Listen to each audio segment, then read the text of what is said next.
challenge to us. Listen to the cry of the Kenyans.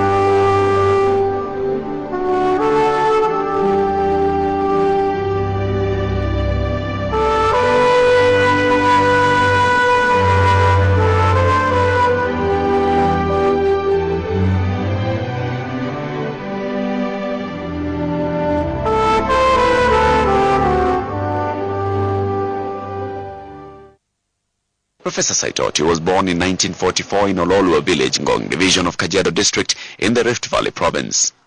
His turning point came in 1983 when, as a respected don of mathematics at the University of Nairobi, he was nominated a member of parliament and appointed finance minister.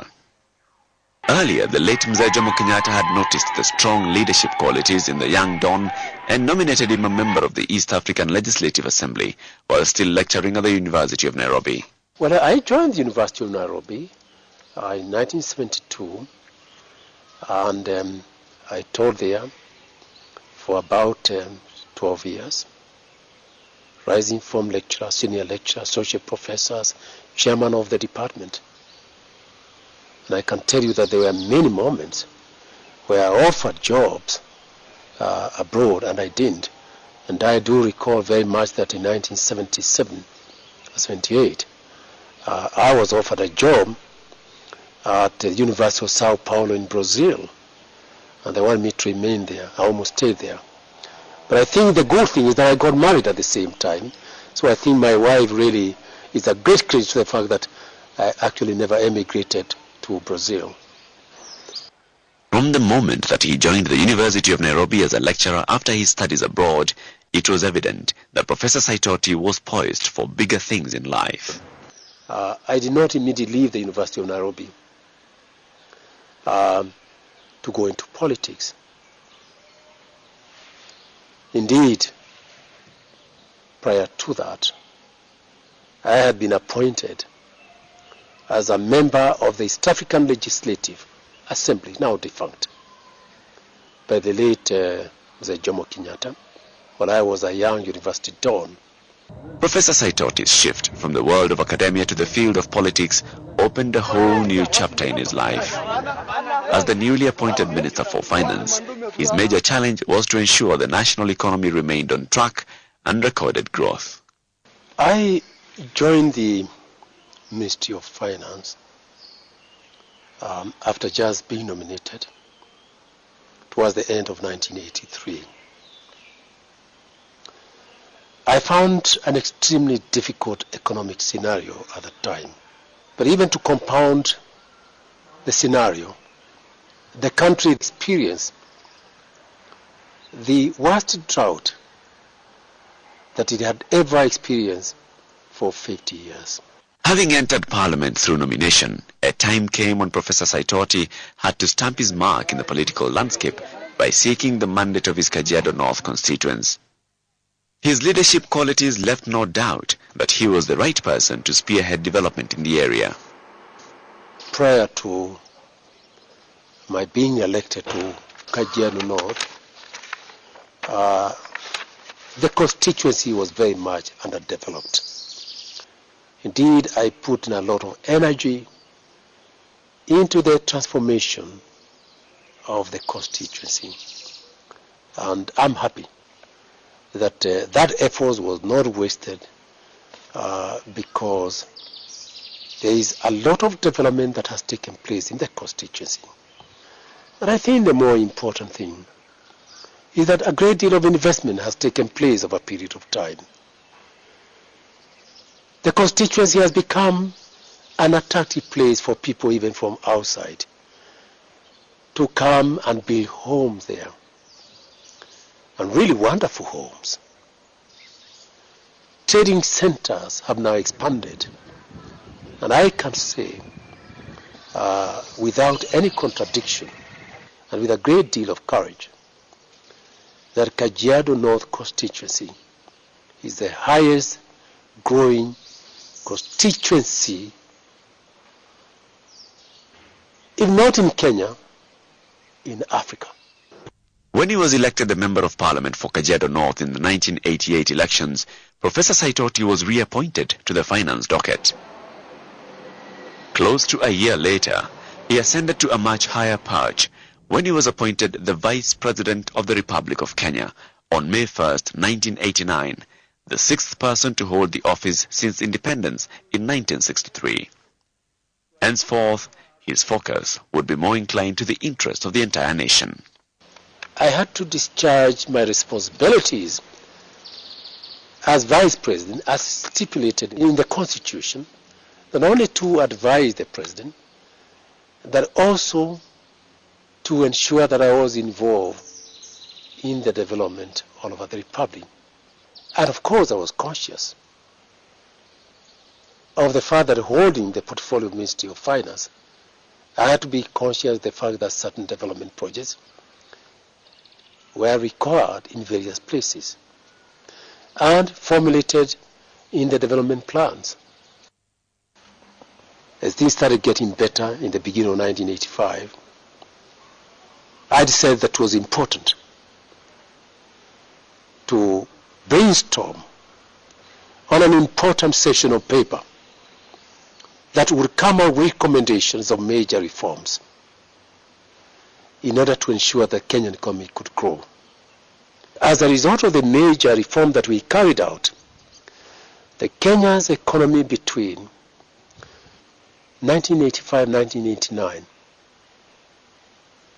indeed had an average growth rate of more than 5%. Those who've worked and interacted with Professor Saitoti attest to a man who's forthright, patriotic, and diligent at work. He's a person who has always maintained what I would call a head and shoulders in opposition among the others.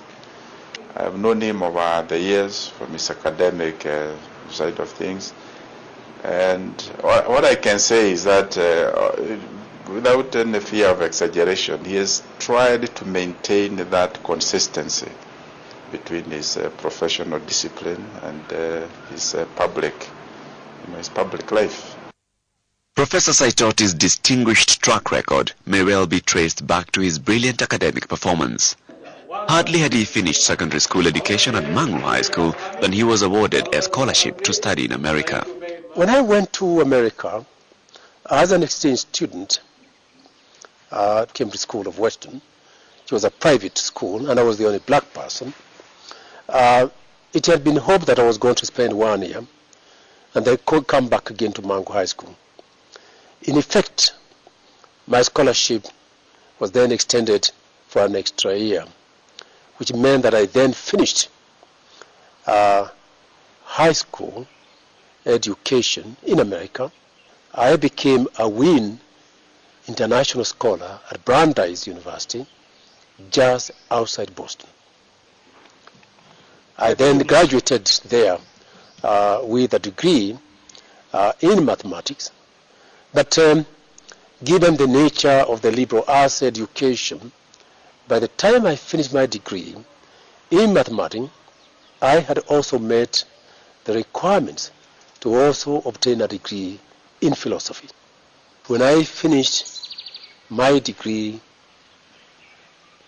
at Brandeis University, I was offered a Rockefeller Foundation scholarship for me to be able to undertake a postgraduate studies. And very fortunately, it was not restricted to the fact that I had to pursue my further studies in America.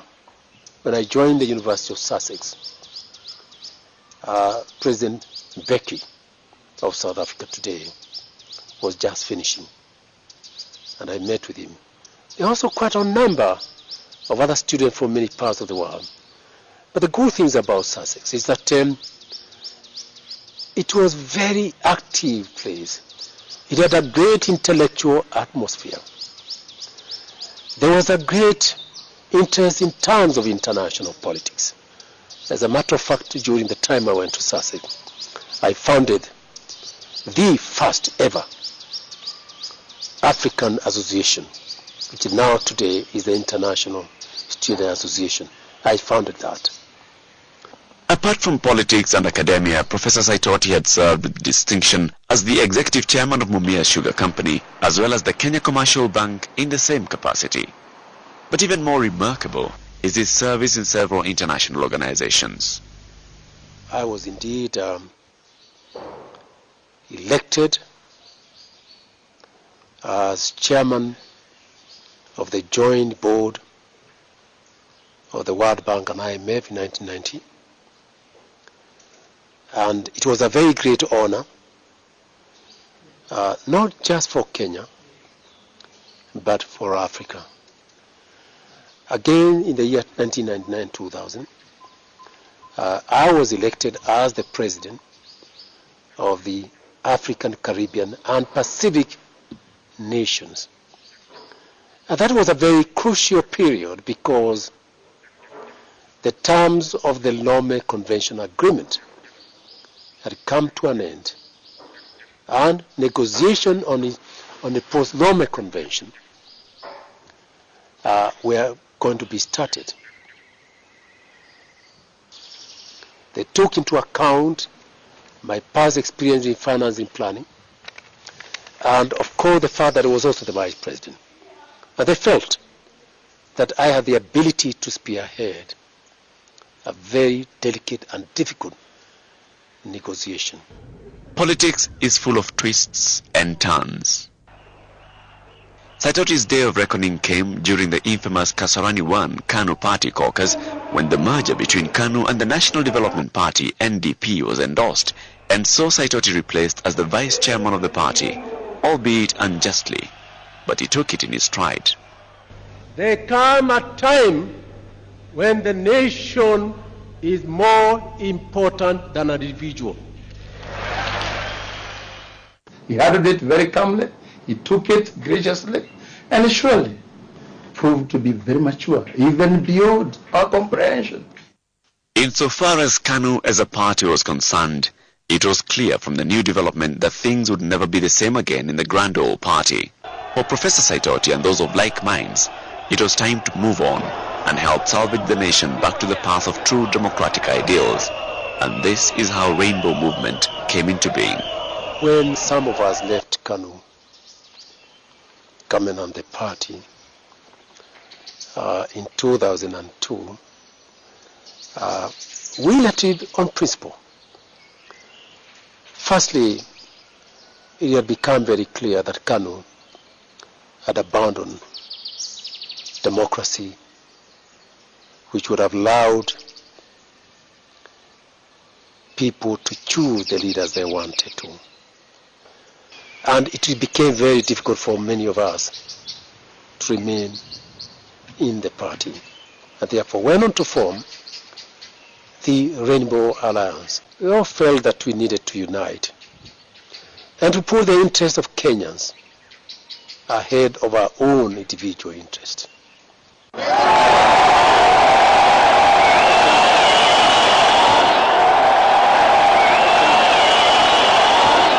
When I joined the Ministry of Education, I was focused.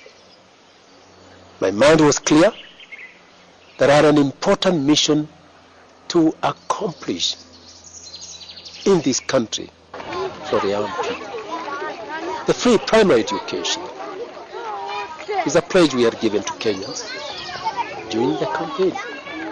My mind was very, very, very clear that the thing at the moment was to bite the bullet, move on to it, deal with the problems as they arose. I immediately therefore got in touch with the World Bank, made a very strong appeal to the World Bank for the fact that the government, the new government, has now embarked on a very, very important mission to implement free primary education. My request was received very favorably by the World Bank. And the World Bank, for the first time in this country, committed a grant of $50 million. As we went on, it became very clear to me that we should not only be looking at the free primary education. It was important to look at the entire sector of education. We organized a conference on education for all stakeholders. We prepared a sessional paper on education. It was debated in Parliament for three weeks continuously. There were a few amendments, and therefore it has become a sessional paper. It became sessional paper and therefore a government policy.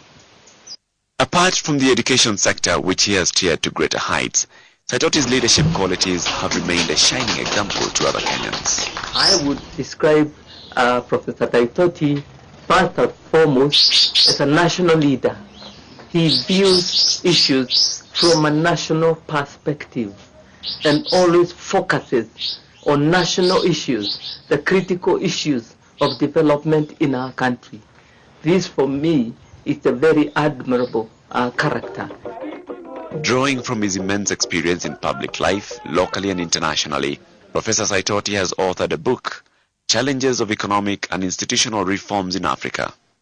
In his book, he stresses that despite the economic progress made by African countries over the past 4 decades, this has not been sufficient to reduce poverty, disease, and underdevelopment in the continent. In his wise counsel, Professor Saitoti identifies the need to prioritize the needs of the youth and gender mainstreaming in order to lay a firm foundation now and in the future. The greatest population in this country is the youth. We need to look very widely how we can assist the youth to get employment. But even much more important, guidance must be there to counsel them not to go astray. On the gender matter, there is no doubt at all that this country must also be part and parcel of the international community. Women, no doubt, release of their energy to devote to development. It has been demonstrated they can contribute, especially in Africa, to at least 1 or 2 additional GDP growth, and therefore they can contribute to the reduction of poverty. Professor Saitoti's contribution in academia, the private sector, and his momentous political life can only be summed up as remarkable, colorful, highly successful, and most eventful. His impeccable credentials and outstanding leadership qualities will no doubt remain essential to the service of this nation, now and in future. I would like to see this country being led by people who put the interests of Kenyans before their own interests. I mean, we are a great country, I believe, Kenya. And Kenya needs to be at the Premier League among the African countries. We need to be more patriotic. We should be collectively involved in efforts to improve the image of this country. Only we ourselves can do so. Kenyans don't want violence. Kenya do not want violence during elections. Kenyans want to have the freedom to be able to vote the leaders that they desire. This is what is coming out, Your Excellency, from the grassroots. And that is a very major challenge to us. We, the leaders, we, the members of parliament, are we therefore going to listen to the cry of the Kenyans?